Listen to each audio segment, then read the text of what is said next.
All right, Sandra, as Election Day nears, Democrats appear to be losing support from voters that have reliably gone blue. A new Wall Street Journal poll reveals that suburban white women have dramatically swung into the Republicans' corner, giving the GOP a 15-point edge with them. That's a 27-point swing in just 2 months' time. And that's not all. Latino voters have also shifted away from the Democrats, with the economy their most important issue.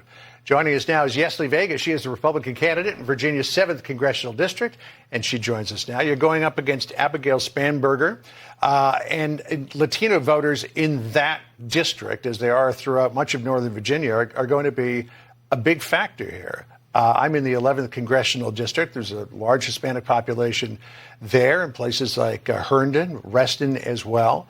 And I'm wondering, as we look toward November the 8th, how is the economy, how is inflation changing the way that Latinos and Latinas are thinking about who they'll vote for?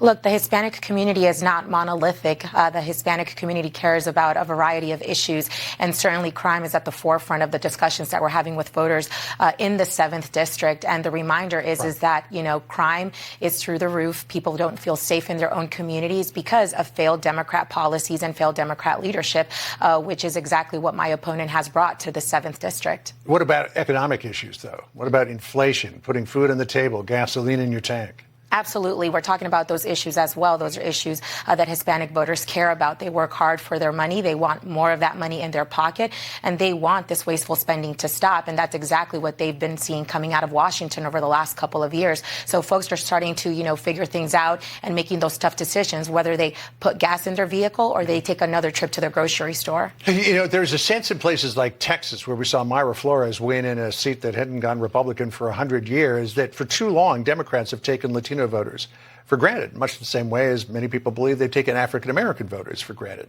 Here in the state of Virginia, or at least across the river in the state of Virginia, do you believe that's the case? Oh, absolutely. That Latino voters were just kind of like, oh, they'll vote Democratic, don't worry. Absolutely. They feel entitled to the Hispanic vote. And this cycle, we're starting to see a shift. I know that the Democrat Party sees it, and there's nothing they can do to stop it, because Hispanic voters are realizing that, again, we're in the condition that we're in because of failed Democrat policies, and they want change. And in 6 days, we're going to give them that change. You were out there campaigning the other day with Governor Glenn Youngkin, and you do seem to be taking a page out of his playbook, and that is that he was endorsed by President Donald Trump, but didn't make too big a deal about it in the campaign.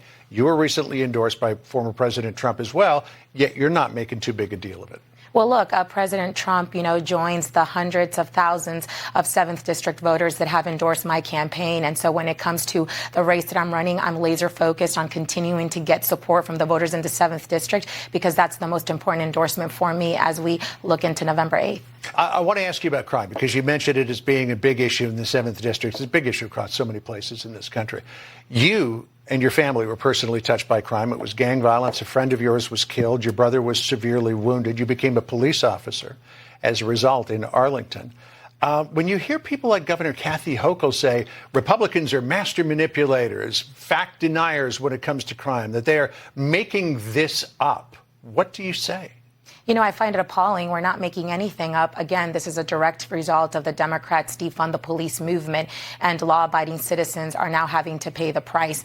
You see it on TV every single day, how crime is impacting our youth, our children, and just across the board. And voters have had enough. They expect for their elected representatives to stand up and to provide safety and security, and that's not what the Democrat has provided. And so we're talking about that issue with voters in the 7th District as well. I also want to ask you about immigration and what we're seeing, the images on the border every day. You were the daughter of Salvadoran immigrants. Your parents were escaping the civil war there. You were born in Texas. When you look at what's happening on the border, almost 2.4 million people crossing the border illegally in fiscal year 22. And the stories that our Bill Malugin brings us every day of hundreds of people crossing the border illegally.